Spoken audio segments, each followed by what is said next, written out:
Muito bem, minha gente. Vamos lá para Grêmio e Caxias e a goleada tricolor com um Grêmio que o CCD já identifica como diferente, é isso? Exatamente. Eu acho que essa é a melhor expressão. Um Grêmio diferente. Um Grêmio que organiza, se organiza de forma diferente. Eu quero fazer... a gente pode fazer um relato individual e aqui não tem nenhuma relação com o Grêmio, tá? Tem um ponto que é onde começa o time do Grêmio, que a gente precisa falar muito aqui. E não tem nenhuma relação com o Quinteiros, não tem nenhuma relação com o trabalho do Grêmio nesse momento. Eu quero só colocar o seguinte: o Grando, quando saiu daqui, ele sai para ir para o Cruzeiro, ser reserva do Cruzeiro. Ele tem uma mudança, Vaguinha, no jogo dele, que eu considero muito legal, porque ele com certeza deve ter perdido muito tempo da vida dele trabalhando para isso, tá? O Grando melhorou muito com os pés. E isso é trabalho, isso é trabalho dele, ele trabalhou muito para isso. E eu quero colocar esse ponto para ajudar, assim, porque é muito importante que ele tenha. Mas tu acha que ele está trabalhando isso desde o Cruzeiro ou é algo agora dessa pré-temporada? Não dá para trabalhar isso tão rápido, não foi agora, não é desde o tempo, não foi nesse momento. Então não quero colocar, senão, disseram, não tem nada. É ele com ele, é um trabalho dele, ele entendeu que ele precisaria disso. E ele realmente melhorou muito. E a gente começa com ele, porque... Você vê a melhora em quais aspectos, assim? Técnica. De com bola no pé também? O uso dos pés. Tá, mas eu acho que isso aí tem influência do Cruzeiro, né? Porque mesmo que ele não tenha jogado no Cruzeiro, ele treinou sob orientação do Diniz. Eu tenho certeza. Foi isso que ele estava falando, que não é isso aí temporada. Eu não quero que pense que é agora, porque não é. Sim. Isso aí, muito com certeza, tem a influência do trabalho com o Diniz lá. Agora, isso muda a forma do Grêmio jogar. Porque o Grêmio sai jogando ordenadamente, o Grêmio sai jogando de forma organizada, e o Grêmio, a partir daí, é um time muito diferente, muito distribuído. O Grêmio não é um time que atua e joga só pela esquerda. O Grêmio é um time que joga por dentro também. O Grêmio é um time que joga pela direita. Ontem jogou mais pela direita do que por dentro. Eu tô muito contente com o que está sendo desenvolvido e sei dos problemas, tá? Um dos problemas é um time que joga muito apoiado, com as linhas muito altas, e nós vamos ver muitos... Não, mas é que, do ponto de vista até tu ter um time organizado, forte, tu vai ter muitas dificuldades, por exemplo, para conter as jogadas de jogada dos volantes, ou jogada dos jogadores de meio. Eles vão ter muitas oportunidades contra o Grêmio no mano a mano lá atrás. Tá, olha só, Eduardo Garcia manda aqui uma pergunta para o nosso debate, pergunta/afirmação, né? O Grêmio foi bem, ok, mas o Caxias tá de sacanagem, achar que vai ganhar subindo as linhas do jeito que subiu e dar todo o espaço pros caras. O que tu acha, Monari? Mas é o jeito de jogar do Luizinho Vieira, né? Fez o melhor trabalho dele no Ipiranga em 2022, que ele foi finalista do Gauchão, fez a melhor campanha da primeira fase, ficando na frente de Grêmio e de Inter. Ganhou do Inter de 3-1 lá em Erechim, naquela fase de classificação. Perdeu os 2 jogos depois da final pro Grêmio, mas o jogo lá em Erechim, na final, o Grêmio faz um gol no final, um pênalti, que o Lucas Silva bate, se eu não me engano. Ele conseguiu competir naquele momento, né? Agora é um outro trabalho, é o estilo dele. Mas a questão não é nem essa, assim. A questão é a diferença muito grande, tecnicamente, que sempre tem no gauchão e que normalmente é difícil para Grêmio e Inter no início pela questão física. Mas nesse ano a gente já tinha chamado a atenção, né, que nas estreias, o Inter terminou contra o Guarani de Bagé e o Grêmio contra o Brasil melhor fisicamente. Né, e tu vê esse Grêmio diferente dentro de campo em termos táticos? Sim. O jeito do Quinteiros que a gente falou da estreia, o Quinteiros falou muito sobre ter faltado associação no primeiro jogo, né? E esse jogo o Grêmio encontrou mais. Os jogadores se encontraram mais em campo. O primeiro tempo 0-0 já não foi o placar. O Grêmio merecia ter vencido já no primeiro tempo. E bem. Acho que os primeiros 15 minutos teve um pouco de dificuldade, mas depois sobrou. E aí, no segundo, os gols foram saindo, também por essa proposta do Caxias. Aí entra a ideia de jogo do Caxias. A gente já viu muitos times do interior jogando em Porto Alegre, perdendo por 1-0 e ficar fechado, segurar para perder de pouco. O Caxias não, o Caxias quis jogar. Tanto que o segundo gol é um ataque do Caxias, né? O Caxias está na área do Grêmio, tem a roubada de bola, se eu não me engano, do Mike. E aí inicia o contra-ataque e o passe do André Henrique. O André Henrique jogou como extrema pelo lado esquerdo. As mudanças do Quinteiros no intervalo importantes porque ele fez coisas que a gente não esperava. Ele espera ainda a chegada de um extrema, não chegou esse extrema. Ele colocou o André Henrique aberto pela esquerda no lugar do Aravena. e ele coloca Uma o curiosidade, Edenilson numa função diferente. Hoje pela manhã eu tava pensando nisso. Alguma vez tu já tinha visto ele jogar pela esquerda? Porque ele jogou algumas vezes com o Renato pela direita, né? Pela direita, eu não pra lembro. jogar com o centroavante. Quem era o centroavante? O JP Galvão, né? É, E o nosso destaque agora é o Vitor Gabriel, que é um jovem jogador de 20 anos do Inter, que se destacou atuando agora pela primeira vez como titular na equipe de Roger Machado. A gente depois também vai falar um pouco mais de Borré e tudo mais, mas eu queria primeiro começar falando sobre esse guri. Ô, Vaguinha, o que tu achou do desempenho dele e se tu acha que ele é bastante promissor para a temporada? Ele é um dos destaques, ou foi um dos destaques desse jogo do Inter contra o Juventude. Eu defendi, logo após o jogo contra o Guarani de Bagé, eu defendi que o Roger deveria manter o Vitor Gabriel entre os titulares, porque para aproveitar o bom momento dele, ele tinha feito o gol contra o Guarani de Bagé, tem boa saída de bola, tem bom posicionamento, né? Tem bom tempo de bola. E ele fez um bom jogo contra o Juventude. Ele chega a ser o novo titular da zaga a partir de agora, tu acha? Na minha opinião, enquanto o Inter não contratar um zagueiro, não tem dúvida nenhuma. Titular, porque eu já sei o que faz o Cleiton Sampaio, já sei o que faz o Rohel, e agora eu sei o que é capaz de fazer o Vitor Gabriel. e ele é melhor mesmo, Vaguinho? Melhor, perna esquerda, boa saída, deixa o Vitão no lugar dele. O Inter não sofreu em nenhum momento contra o Juventude, né? Em nenhum momento o Inter sofre, né, nesse jogo. Então, foi uma das afirmações e eu tenho certeza que o Roger vai dar continuidade para o Vitor Gabriel, para ele ser o titular. Uma vergonha esse pênalti, tá? Não, só um pouquinho. Pênalti, pênalti e é uma vergonha. Só um pouquinho. Não. Eu não falei do lance do Caxias lá. Eu deixei de falar 6 minutos sobre o Grêmio para fazer análise tática do Grêmio. Deixa eu falar sobre o jogo do pênalti. Eu ia dizer que era pênalti. Se vai virar gandaia, eu sou especialista. Se é pra virar gandaia, eu sou especialista em fazer. Maravilhoso isso aqui, então, cara. Então não te mete. Se é pra esculhambar, eu sou especialista. Tu vai perder. Deixa eu falar sobre o jogo, sobre o Vitor Gabriel, sobre o Borré. E com os pés no chão. Porque em que pese o Inter tenha enfrentado um adversário de Série A do Campeonato Brasileiro, eu vou repetir, o adversário do Inter é de Série A do Campeonato Brasileiro, o adversário do Grêmio é de Série C, e foi o 15º colocado da Série C. E o Inter enfrentou um time que é muito fraco. E aí entra o pezinho no chão. O time do Juventude, se não mudar muito, é candidato para cair para a segunda divisão. É um time fraquíssimo. Para a segunda divisão do Campeonato Gaúcho? Não, do Campeonato Brasileiro. Tô falando em âmbito nacional. Tá. Time que é muito fraco. E o Inter teve dificuldade, sim. O Inter teve dificuldades contra o Juventude. Achei um time lento na transição, com muita dificuldade para definir os lances, né? O lado direito do Inter tem uma preocupação muito grande, muito grande. O Aguirre é um jogador que prova que no máximo pode ser reserva do Internacional. O Wanderson, o Roger tá tentando ali, né, na segunda linha do meio, um extrema. O Wanderson não tem inspiração, não tem força, não tem velocidade, não se achou ainda no time do Inter de 2023 para cá, né? O 24 dele já foi ruim. Então nós temos um problema pelo lado direito que precisa ser resolvido. Mas o que se faz quando pega um adversário assim, de Série A, no começo de um trabalho que, né, no começo de temporada que a gente sabe que é mais complicado? Tu tem que ganhar. Porque o ano passado, para esse mesmo Juventude, o Inter perdeu. Então tu tem que ganhar os jogos contra o Juventude. E o Inter fez isso. Foi lá e ganhou com o Borré fazendo gol de pênalti e fazendo um outro gol também numa assistência do Alan Patrick. Gente, vamos lá, começando por São José e Inter, e eu quero uma projeção de time nessa terceira rodada aí do Campeonato Gaúcho. Botar a camisa. É uma tela interativa que a gente coloca aqui.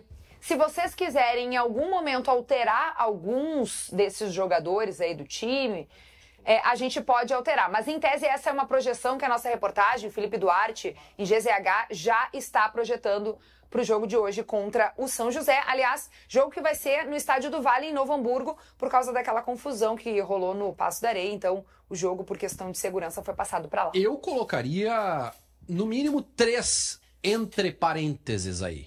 Tá? Porque eu acho que, apesar do Roger ter dito que vai ser força máxima em todos os jogos, ele precisa preservar alguns jogadores. E tem alguns nomes aí que já jogaram todos os jogos da temporada, os 3 jogos da temporada. Então eu acho que a gente pode começar com um entre parênteses lá no Bernabéu, porque o Bernabéu chegou agora e já jogou 100 minutos, né? Embora tenha um preparo físico avantajado, eu colocaria Bernabéu ou Pablo, tá? No Fernando, com certeza, ou no Thiago Maia, eu acho que o Roger escolhe um para descansar hoje, e o Bruno Henrique começa o jogo como titular. Uhum.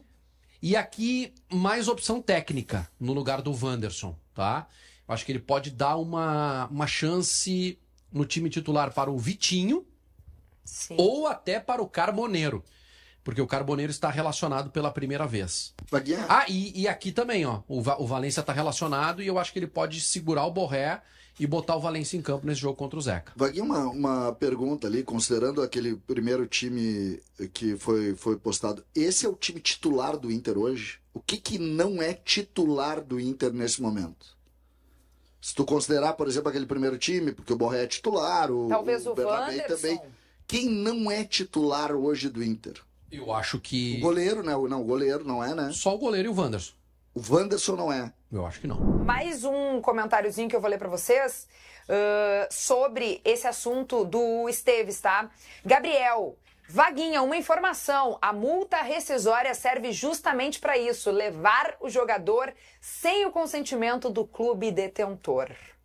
Muito bem, por isso a gente A ética vai pro espaço, né? Tá liberado, então. Não precisa conversar com o jogador, vai com o clube, vai direto lá, paga na federação e era isso, né? O que vocês acham sobre isso? Vão mandando opinião aqui no nosso chat sobre esse negócio todo aí que tá acontecendo, o Grêmio pagando multa rescisória, o Vitória não aceitando essa negociação aí dessa forma, desse jeito como está acontecendo. Manda opinião, daqui a pouco eu vou ler os comentários de vocês, tá? Antes, deixa eu explicar o que tá acontecendo. O Lucas Esteves é um jogador do Vitória, jogador da lateral esquerda e que gerou um burburinho aí nas redes sociais, está na tela a matéria para quem nos acompanha no YouTube de GZH, porque o Grêmio se aproximou aí de um acordo com o atleta. Porém, o clube baiano garante que tem uma cláusula contratual que, caso um clube deposite o valor da multa rescisória de 6 milhões de reais, o Vitória pode renovar o contrato do atleta com bônus salarial para ele. Então, aconteceria isso, o Vitória teria condições de segurar se desse um aumento aí para o jogador. O Marco Souza e o Simon Bianchini contataram aí advogados que trabalham com futebol e eles garantiram que essa cláusula não deve existir. O Grêmio pagou a multa rescisória e o jogador é ou não é do Grêmio? Me contem. Então, essa é a questão, né? O Grêmio pagou o valor da multa, que estava em contrato, só que o Vitória diz ter uma cláusula que o Vitória tem o direito de pagar um valor para o Lucas Esteves e renovar automático o contrato do jogador. Aí entra esse imbróglio, porque até os advogados que eles ouviram na matéria e tal, dizem que não seria legal isso e tal. O que é? Bom, tem a cláusula, né? Se tem a cláusula no contrato, mesmo que ela seja uma cláusula que não seja legal, o jogador assinou esse contrato, ele e o empresário aceitando isso. Não pode, isso é uma coisa assim, tem que ter uma forma do jogador sair do clube. Então vamos lá. Tem uma cláusula que se o Grêmio pagar a multa de 1 milhão e pouco, de 1 milhão, né? O Vitória tem o direito de pagar um valor para o Lucas Esteves e renova o contrato. Ponto. Esse novo contrato renovado tem que ter uma multa. Porque não existe, o jogador não pode ser preso ao clube. Um valor de multa tem que ter. O que tem agora na questão o Grêmio já pagou, já deu o valor do primeiro contrato. O problema esse jogador não está livre. Não é um jogador que o Grêmio pagou a multa e o jogador está livre. O Vitória está contestando isso. Então isso vai ter que ir para uma questão para a justiça. Quanto tempo demora? Para resolver isso, o Grêmio tem tempo para esperar. O Grêmio ofereceu, para tentar resolver esse problema, ofereceu além da multa paga, que o Vitória ficasse com o percentual do jogador. Porque quando tu paga uma multa rescisória de um jogador, o jogador é 100% teu. Tu passa a negociar o contrato, mas o clube anterior não fica com nada. O Grêmio ofereceu que o Vitória ficasse com um percentual de uma futura negociação. O Vitória não aceitou.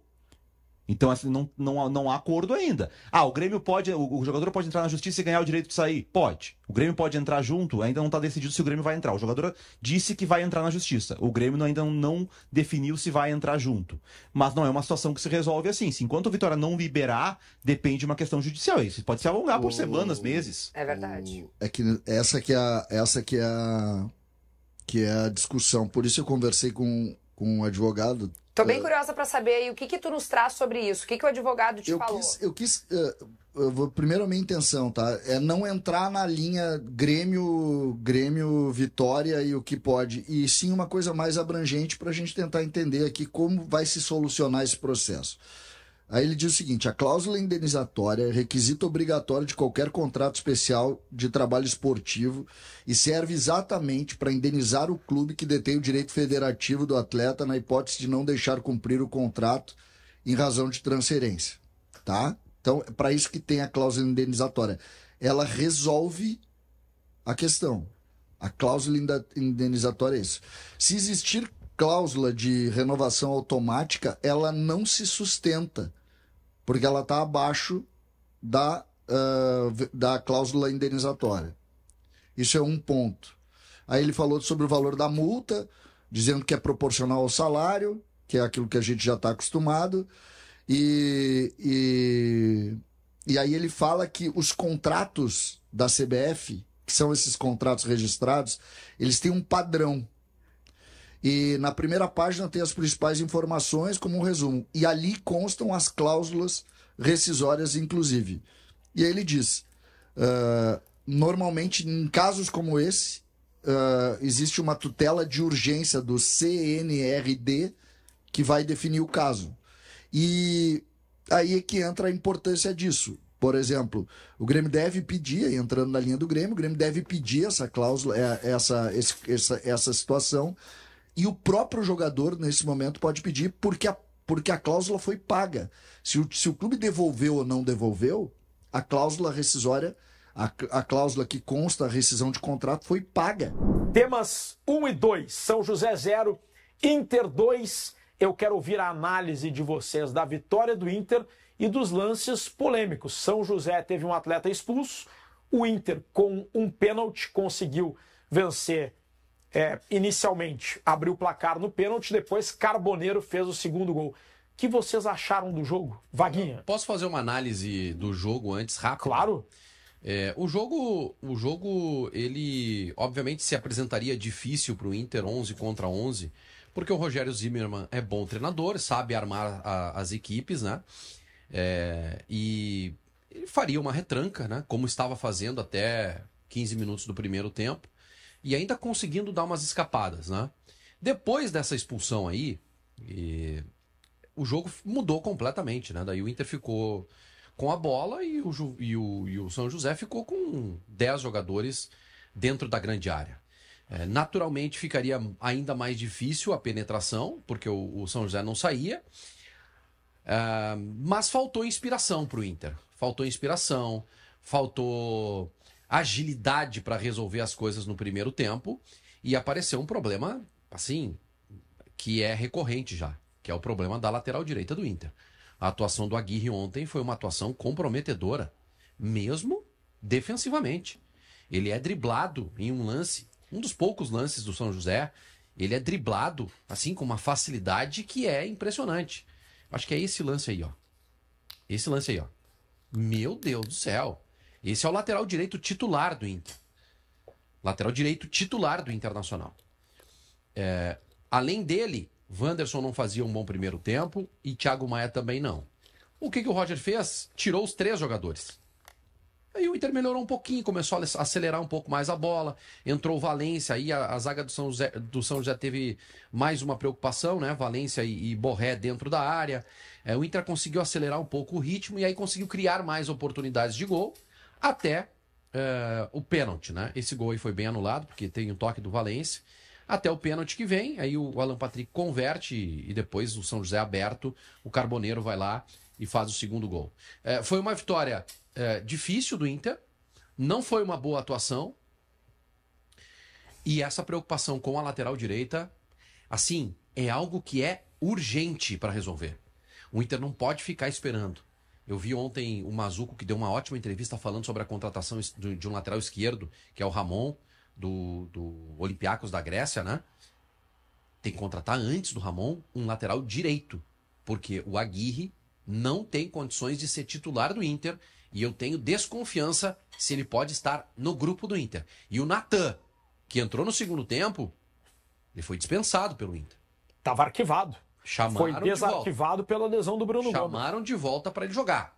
Melhorou? Melhorou isso aqui, ó.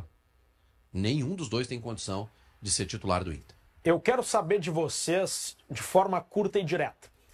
A expulsão do Varela foi justa? E o pênalti marcado em favor do Inter foi marcado corretamente? Eu acho, sobre os lances polêmicos, eu não... A gente está vendo agora, ó, César. Eu não vejo... Para mim, a grande dificuldade do futebol hoje é tu tentar criar algum tipo de coerência entre um lance e outro, tá? Entre um lance e outro. E quando tu vê isso, a gente pode fazer qualquer coisa. A gente pode ver qualquer coisa. Pega ali esse lance parado, realmente, para onde esse jogador ia? O jogador foi na bola. Ele foi na intenção, a intenção dele é a bola, e ele não tá olhando. Ele não vê a presença do Alan Patrick. Não diz que ele vê a presença do Alan Patrick. É um lateral que ele tá indo buscar a bola. Ele não tá... Não é isso. O Alan Patrick se antecipa, é verdade, é falta, não tem dúvida. Mas não é. Ele chega a recolher o pé. Entendeu? Então, aí tu olha esse lance. Aí depois tu olha o lance do jogo... Só para dizer que até aqui nós não estamos enxergando a mesma coisa, tá? Tá bem, não tem problema. Eu entendo a tua leitura, já entendi a tua teoria sobre o futebol, sobre o VAR, especialmente nesse tipo de lance, mas nós não estamos enxergando a mesma coisa. Tu acaba de dizer que o jogador recolhe o pé. Ele recolhe. Aonde que tá ele recolhendo o pé? Quando ele toca no pé esquerdo, ele tá recolhendo. Não. Quando ele bate o pé e recolhe. Senão ele teria quebrado o joelho dele. Tanto é que ele bota o pé no chão. Aonde é que tá recolhendo Olha lá, o pé, César? Ele termina todo o movimento, César. Não, ele iria dominar essa bola. Ele ia dominar essa bola. E aí o cara antecipa, beleza. Ele tá indo, por isso é que ele tá com o pé alto. Agora, tu dizer que ele foi pra pegar o joelho do Alan Patrick, não. Acho que não. Aí eu concordo contigo. Acho que ele não teve maldade pra cometer a falta. Ele tá olhando Mas a pra falta bola, violenta se caracteriza também quando o jogador não tem a intenção. Ele foi imprudente. Eu me lembro, ele foi imprudente. Pra mim, a maior discussão sobre um lance como esse é quando tu não tem a mínima coerência. A gente não tem coerência. Aí eu aceito o teu debate. Agora, tu enxergar que o jogador tirou o pé aqui, certo? Se tu puder bota pra nós essa arbitragem incompetente do Rio Grande do Sul, incompetente, que tá atrapalhando. Não é essa. Essa aí é uma outra. Essa é em relação ao Inter, tá? Essa aí é em relação ao Inter. Porque o Inter, que hoje tá falando lances sérios, reclamou por 10 anos. Não sei quantos, 6 anos, que isso aí não foi expulsão. Tu olha o lance parado, Sabe o que eu acho? Nenhuma é. Deixa eu ver se eu entendi. Vocês fizeram uma jogadinha ensaiada fora do ar pra botar isso aqui. Não, é que não era essa. 10 anos atrás. É que não era essa. Deixa eu ver se eu entendi. Vocês se conversaram antes do programa, porque eu não vi esse debate. Eu não vi esse debate. É esse aí o lance que eu quero. Não, só um pouquinho. É esse aí o lance que eu quero. Tá nesse grupo? Não, peraí, só um pouquinho, me responde no microfone. Tu tá nesse grupo aqui? Não. Que eles separaram essas imagens? Eu quero esse lance aí. Fui surpreendido Esse lance, tá? Esse lance, arbitragem do Rio Grande do Sul. Tá? Não é esse aí, não. Esse aí. Esse lance aí. Esse lance aí. Isso aí, o VAR não chamou. Bom. O VAR não chamou. No Rio Grande do Sul, no mesmo campeonato. Olha o lance. Tá, só um pouquinho. Aí esse aí qual foi um que lance. tá errado? Qual que tá errado? Esse lance aí. Qual que é o errado? O errado nesse momento é não ser igual. Pega os dois lances. Sabe qual é o errado? Pega os dois lances. Qual que é o lance errado? Quem errou? Pra mim, o outro lance não tem intenção. Esse tem. Esse tem intenção. Mas aí não, César. Esse lance tem intenção. Aí não, César. Aí tu tá. Aí não. Tá? Esse lance tem intenção. E o outro vídeo, Aí não tem debate. A gente vai começar agora. O debate no Segue o Fio, com o fio duplo. Temas número 1 e 2. O Grêmio goleou por 3-0 o Monson. E eu quero a análise dos amigos sobre a vitória tricolor. O Grêmio achou um treinador e esse treinador achou um time, pessoal.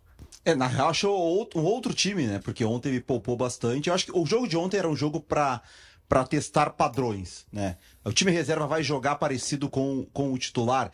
Em termos táticos, ele até mexeu um pouco com a entrada do Cuéllar, porque ontem foi de novo 4-1 do segundo tempo contra o Caxias. E o primeiro tempo não foi bom, né, mano? Não, o primeiro tempo o Edenilson iniciou aberto, que ele não tinha feito isso ainda, né? O Edenilson tinha jogado com ele mais por dentro, foi PP e Monsalve os 2 meias à frente do Cuejar. Mas tinha uma movimentação que o Edenilson vinha pra dentro, que passava o João Lucas do lateral, já que na esquerda era o Vieri, que não apoiava tanto. Mas o Grêmio teve dificuldade no primeiro tempo pra criar contra um adversário que estava fechado. A gente falou ontem aqui sobre essa dificuldade, né? De enfrentar mesmo os times do interior fechados, de encontrar o espaço. Tanto é que o primeiro gol sai num contra-ataque. Um raro momento que o Monson atacou, vem o contra-ataque. Todas as vezes que o Grêmio conseguiu contra-atacar, foi muito perigoso o Grêmio. Essa jogada aí. Isso é uma bela jogada. E aí o Ares finaliza, mas o Ares não foi tão bem, né? O Ares na finalização ele peca, para definir a jogada ele peca um pouco.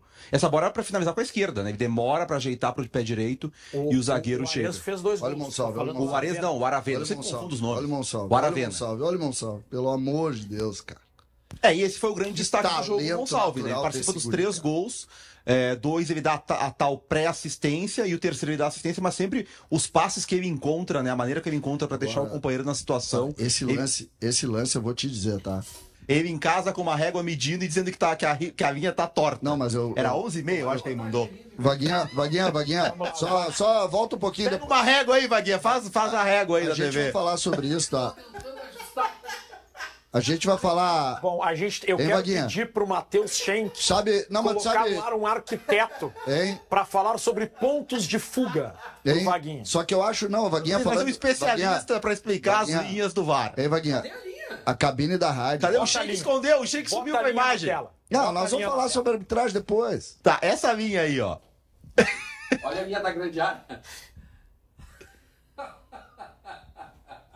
Tu acha que tá maior aqui a distância? Vaguinha, mas seria o contrário, né? Mas enfim, não impedimento. Vaguinha, só na hora do lance, tá? Eu tô falando a cabine da Gaúcha não ficava nesse ângulo, ficava no outro ângulo, do outro lado, né? E eu tive sensação de impedimento total, tanto é que eu nem comemoro o gol. O Bandeira anula, né? Na hora do lance, o Bandeira levanta. Não tem comemoração. A sensação do jogo é de impedimento, claro, assim. No jogo, né? A torcida mesmo não comemora muito. Será que tá tendo condicionamento de arbitragem de olho no Grenal? Não, imagina, claro que não. O Inter e o vice de futebol colorado José Olavo Bisol postaram nas redes sociais contra um suposto já começamos errado. Condicionamento de arbitragem que estaria rolando nos bastidores do Gauchão. Desculpa, já começamos errado. Tem que ter linha do tempo. Qual é a linha do tempo? Vai criticar de novo o Schenck? Não é que a gente precisa ter uma coerência. Tá virando pessoal, gente. Hein? Aí, agora sim. Quem começa a ladaia é o senhor Eduardo Magriço, que é vice-presidente do Grêmio. É ele que começa a ladaia. Mas, Vaguinha, eu ia falar isso se tu não tivesse me interrompido. Começa a gritar, tu interrompe o Rodrigo antes de me ver. Aí, o primeiro print que apareceu foi do cartão, Rodrigo, dá cartão, tá bagunçando. O vice-presidente do Conselho de Administração. Tá bagunçando. Vocês querem começar pelo fim, então. O vice-presidente... Vocês começam o almoço de vocês pela sobremesa, então. Tu começa pelo sagu. O vice-presidente do Conselho de Administração do Grêmio, Eduardo Magriço, falou sobre troca no estádio e mais expulsão, mais VAR. O vice de futebol do Inter, José Olavo Bisol, tá aí. Tá aí na tela o print do dirigente do Grêmio, Eduardo Magriço. Troca de estádio, mais expulsão, mais pênalti, em relação ao Inter ter jogado não no Paço da Areia e sim em Novo Hamburgo. Depois, o vice de futebol, José Olavo Bisol, ele alega que há um claro condicionamento de arbitragem. Quando é a favor, falam em erro de procedimento, em necessidade de unificar entendimento. Quando é contra, silenciam. Não vamos aceitar isso em hipótese alguma. Comentando um tweet institucional do Inter que fala a imparcialidade deveria ser regra, não exceção. Ou seja, o Inter usou o seu perfil oficial para falar isso. Tá, e quem falam? Falam de erro de procedimento, necessidade de unificar. Pois é uma boa pergunta. Quando é contra, silenciam. Não quem sei. falam? Não quem sei. fala? Quem silencia? Não sei. Porque falando por mim, que a gente ficou bravo com o meu tweet sobre o lance da expulsão, eu sou ninguém critica mais o VAR do que eu. O que o Bisol tá propondo é de que existe um esquema orquestrado para criticar o VAR quando o VAR usa a favor do Inter. Se o Bisol está se referindo a isso, e não sei se o tweet do Inter está se referindo a isso. Mas algo que pelo menos... Eu gostaria de... Eu acho esses lances são confusos, só nunca para vai ter... concluir, CCD, algo que eu percebo, um movimento de colorados nas redes sociais... criticando bastante uma manifestação do nosso colega, nosso amigo Maurício Saraiva, que definiu o pênalti marcado. Uma opinião, né? Uma opinião dele. E a opinião do Maurício como absurdo, mas e é uma opinião legítima do Maurício. Mas todas essas pessoas esquecem que a Rádio Gaúcha, o Grupo RBS, tem um analista de arbitragem chamado Jory Vasconcelos, que estudou, que fez o curso da Federação de Arbitragem e que disse que todos os lances marcados naquele jogo foram corretos. A expulsão do jogador do São José e o pênalti marcado em favor do Inter. Que orquestração é essa? Se o Jory diz... eu acho que é a voz da arbitragem do Jory, né? Até nós tivemos uma discussão que eu considero muito boa no final do jogo, só não tenho certeza se foi no final, acho até que foi antes do jogo, que eu fiz alguns contrapontos ao Jory. Tá? Alguns contrapontos com relação à forma como a gente analisa a opinião alheia. Porque eu não vejo problema nenhum em os torcedores do Inter, os dirigentes do Inter, criticarem a opinião do Maurício. Até porque o Maurício muitas vezes critica a tomada de decisão deles. Eu não vejo problema nisso. A discussão é até que ponto a gente busca desqualificar a opinião através da, entre aspas, desmoralização do interlocutor. Essa é a minha crítica. No mundo... Então, por exemplo, quando a gente fala do dirigente do Inter que está tentando condicionar, porque ele é dirigente, o que tu está fazendo? Tu está simplesmente desqualificando o interlocutor porque tu não acredita no que ele está dizendo. Porque tu não gosta do que ele está dizendo. E é essa, para mim, a discussão que nós temos que avançar, nós temos que passar por isso. Eu não vejo nenhum problema do Inter se incomodar, como não vejo nenhum problema do Grêmio se incomodar. O que eu acho é que as pessoas têm que ter liberdade para dizer e alguma responsabilidade sobre o que dizer. De tudo que a gente ouviu, de tudo que a gente está dizendo, o que eu digo, o que o Vaguinha diz, os contrapontos que a gente faz... Nunca tem uma ofensa no interlocutor. Não temos Eduardo Gabardo, que é o dono da notícia, mas temos Marcos Souza, que vai falar um pouquinho mais pra gente sobre o Camilo, de 25 anos, que joga no Akmat. Eu não sei como é que se diz esse... É um clube... Vai assim, esse nome do clube é Akmat. Bom, eu pronunciei certo. Foi bem. O Schenk disse que eu pronunciei certo. A gente não sabe, o vice-lanterna do futebol russo, o clube. E o jogador, o Camilo. Então, eu fui buscar informações sobre esse jogador. Ele é o líder em desarmes da Liga Russa. Então, e normalmente tem sido um jogador que fica entre os líderes de desarme nos campeonatos que disputa. Né? Ele jogou na Bélgica, se eu não me engano, e jogou também na Rússia. Jogou com regularidade. Para mim, sinaliza claramente que o Quinteiros encontrou o modelo de jogo dele nessa estrutura de ter um volante, normalmente pela esquerda, um cara que fica mais... E o volante da direita são jogadores mais de saída. Quase um 4-1-4-1 quando o Munari fala, quando o Grêmio tem a bola, que um jogador fica projetado. Acho que o Cuejar é esse jogador para o time titular e o Grêmio procurava um outro para não precisar usar o Vila Sante nessa posição.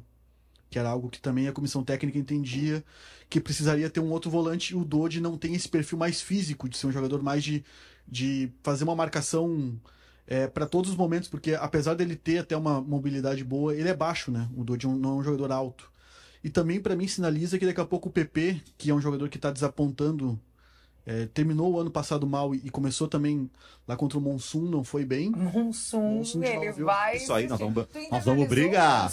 Fiquei agora. Ah, entendi, tá bem, tá liberado. E aí acho que o PP também é um jogador que logo vai trocar de clube. Pois é, isso que eu ia te perguntar. Essa movimentação aí para trazer mais um volante indica alguma saída. Até porque assim, o Grêmio procurava um lateral, um zagueiro e um ponta.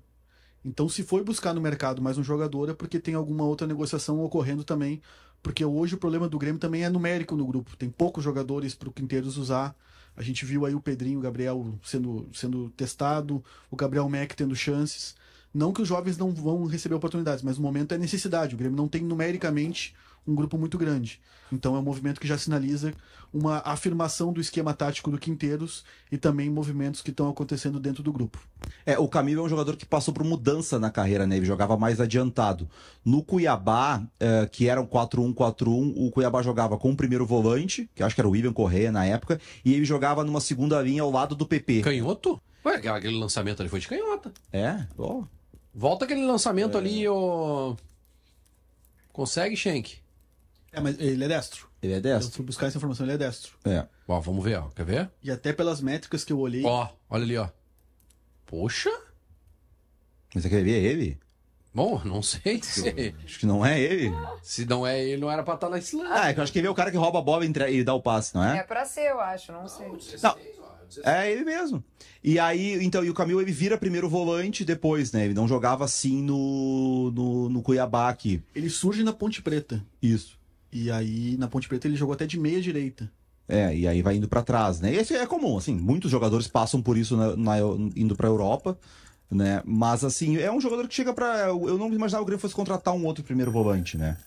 Mas é isso, vai ser o Cuejar, e aí seria o reserva do Cuejar, o Viva Sante é o segundo, 8, o Edenilson é o reserva do Viva Sante. Aí tu resolve, aí o PP pode sair, o Dodi vira uma quinta opção, né? É uma formação de grupo, assim, mas eu não achei que o Grêmio não ia contratar um volante, mas enfim, tá trazendo um jogador que vem de um mercado, né, que é uma surpresa, é o CC, como é que é o CDD daí, né? CDD. É o gremista do Sala. O CDD que pesquisa jogador. O Grêmio tá tendo que se virar pra encontrar jogador, né? Não é um jogador óbvio, né? Não é um 5 que todo mundo tava esperando o Grêmio fosse contratar. É uma aposta, né? Acaba sendo uma aposta, mas quando tu tem pouco dinheiro, tem que fazer esse tipo de negócio. O que me surpreende é que o Grêmio comprou esse jogador. O Grêmio fez um investimento financeiro pra trazer ele, não foi só uma oportunidade de mercado. Tá, mas tá comprado. A informação que eu tenho é que ele tá, se não tá resolvido, tá nos trâmites finais da negociação. Muito bem. Deixa eu dizer para vocês, aproveitando, já que estamos falando de reforços tricolores, tem gente mandando aqui no chat como nos acompanhar, como nos levar na carona no Gaúcha 2, tá? Eu já vou falar mais de reforços por aqui, esse vai ser nosso assunto a seguir, mas acabei de ver aqui que... Deixa eu ver quem é que me perguntou. O Thiago Vieira. Kelly, como faço para ouvir a Gaúcha 2? Se eu puder responder, ele agradece. Eu posso responder sim. Vocês abrem o aplicativo ali de GZH no celular ou entram no computador, abrem ali pelo site, vai ter uma aba ali. No aplicativo de GZH é uma abinha ali cinza, se eu não me engano, e no site vai ser uma abinha laranja, que diz o seguinte, o Segue o Fio tá no ar. Agora, ó, segue o fio e um destaque de hoje. Grêmio disputa a contratação com o Napoli, Inter esteve perto de fechar com Joia Gremista. São destaques do Segue o Fio de hoje. Então, nessa abinha ali, ó, que já tá na mão para vocês, é só dar o play e vocês vão conseguir nos acompanhar no Gaúcha 2. É bem fácil, é bem barbada e um dos assuntos que tá ali de destaque é esse que a gente vai trazer agora, que é o seguinte, gente. O Gabardo traz na 0 Hora que tem um belga de origem ganesa, o Francis Amuso. Ele é o ponta que está em negociação com o Grêmio. O Tricolor disputa com o Napoli esse jogador. Ele profissionalmente, ele jogou num clube da Bélgica, que é o principal de lá, é o Anderlecht. Desculpa, perdão. E aí, essa é a experiência principal dele. Ele tem 251 jogos e 28 gols, mais 24 assistências. O que vocês acham desse jogador? Acham que é uma aposta interessante do Grêmio? Assim, Grêmio e Napoli não disputam um jogador, né? O Napoli joga, o líder do campeonato italiano, vai jogar Champions League ano que vem, em euro. Então, assim, se o Napoli chegar no valor, o Napoli leva. O que o Grêmio tem que esperar? Que até terça-feira, que fecha a janela na Itália para compra de jogador, o Napoli não faça a compra desse jogador. Aí ele pode vir pro Grêmio, né? Não tem como competir com o Napoli, esquece, é impossível. O Napoli ofereceu 60 milhões de euros pelo Garnacho do Manchester United, o argentino. O Manchester pediu 80 e aí não fechou o negócio. Que é o negócio? O Grêmio tá disputando com o Napoli a contratação. O Grêmio tá esperando que o Napoli não faça a contratação para contratar depois da janela. Né? Nós estamos com a ficha lá, né? Não, teria que ter dinheiro para disputar com o Napoli. Os caras estão com a grana, hein? Acharam petróleo no setembro. Meu Deus do céu, o que aconteceu? Estão disputando o jogador com o Napoli? Tu gosta de um exagero, né? É uma perfumaria, o que virou o Tricolor nesses últimos 10 dias. Mas tem assim, sem brincadeira, mas tem uma questão que é interessante, assim. O Camilo, por exemplo, mostra que o Grêmio está procurando jogadores, já que não tem dinheiro para contratar, para colocar 18 milhões de euros para contratar o Paulinho, o Grêmio está mostrando, pelo menos, iniciativa em buscar jogadores em mercados que normalmente os clubes brasileiros não olham, ou de nacionalidades que os clubes brasileiros não olham, para tentar diminuir um pouco essa diferença. Onde é que nasceu o jogador? Ele nasceu em Gana, mas ele joga Seria pela o primeiro Bélgica. jogador ganês da história do Grêmio. É que no futebol é belga, né? A belga também pode ser o primeiro belga no Grêmio, é o primeiro belga, né? O Inter já tem um belga, né?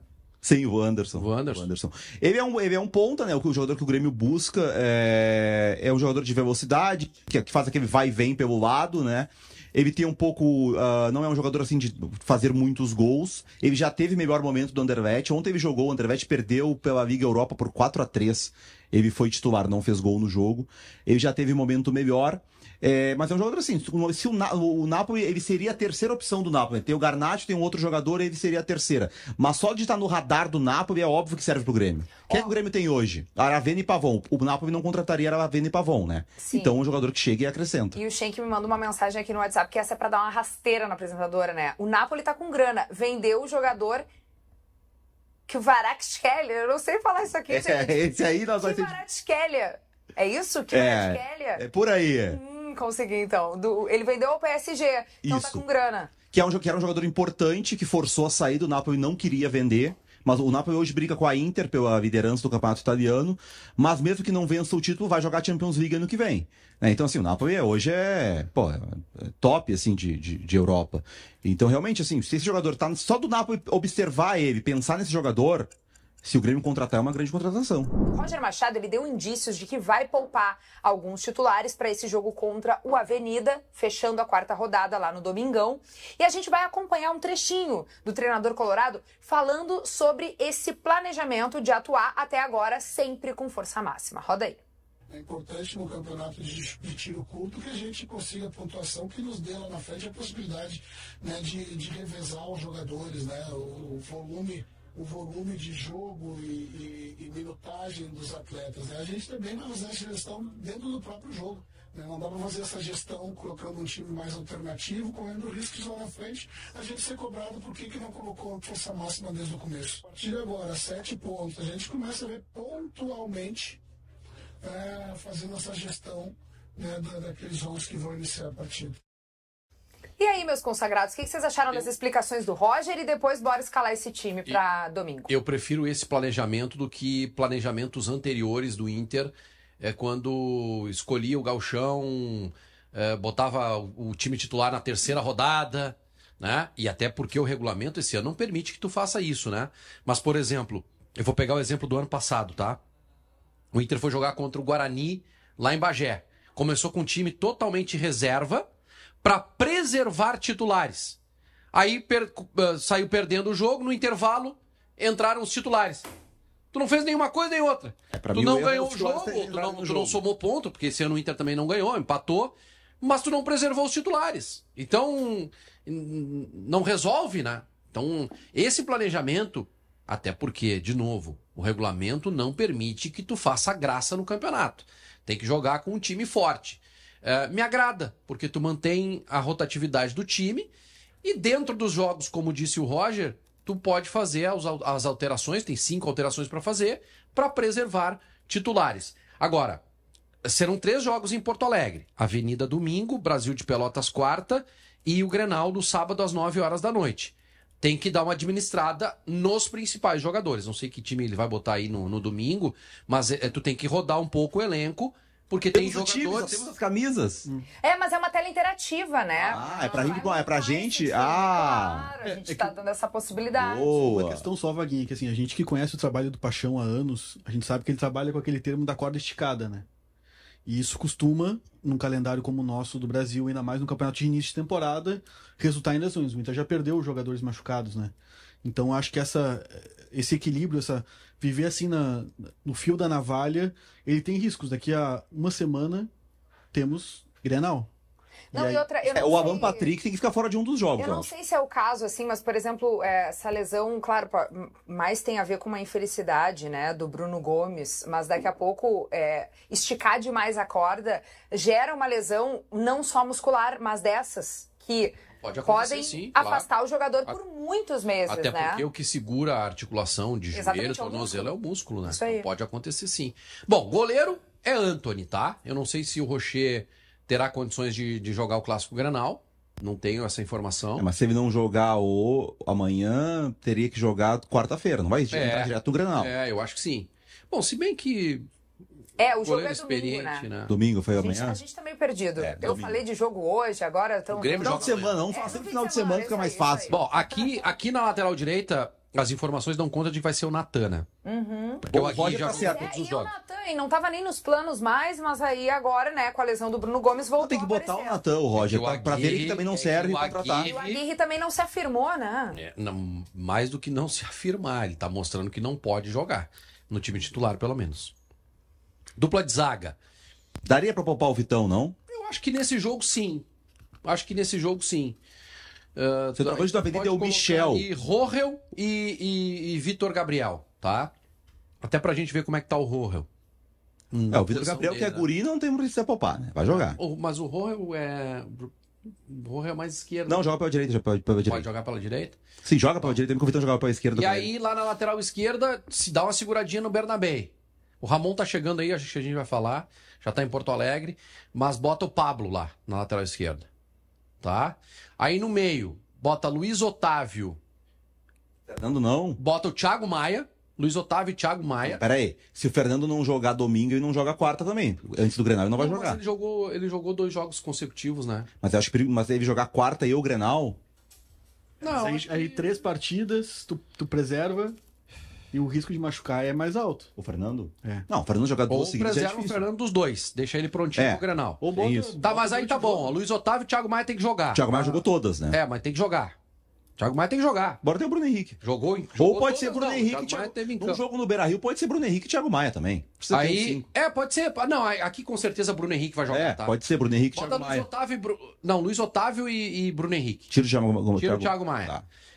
Eu colocaria o Noal na posição dele pra gente ver, tá? O Iago Noal no lugar do Alan Patrick. E aí tu bota Vitinho na esquerda, Carboneiro na direita e Valência na frente. Fechou o time pra jogar. Tudo bem, Aquecer mas o tem time. uma coisa também. Rafael Borré hoje vai Vai falar. Em seguidinha, aliás, a partir das 10h30 da manhã, tá prevista aí uma entrevista. Será que não vai ser ele? Eu acho que o Borré se fala, acho que joga.